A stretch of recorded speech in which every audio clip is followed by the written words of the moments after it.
Nataka tuangalie hatima na vita ya hatima. Unajua Mungu aliruhusu tuzaliwe kwa wazazi ambao sio wewe ukuchagua, yeye ndo aliwachagua. Yaani Mungu aliwachagua wazazi ambao wewe unasema kwa nini nimezaliwa na wazazi hawa?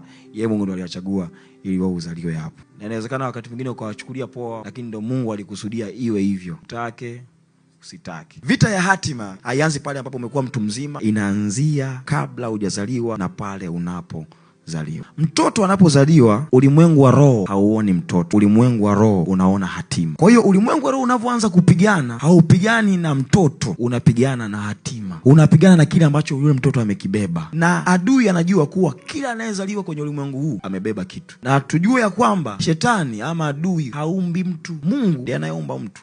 Kwa hiyo Mungu anakuwa ameweka hatima kubwa kwenye maisha ya mtu ambaye amemuumba aje duniani. Adui anachokifanya ni kutaka kuharibu hiyo hatima, kwa sababu anajua hiyo hatima itakuja kuharibu ufalme wake. Kwa hiyo lazima afanye hima, amalize hiyo hatima mapema.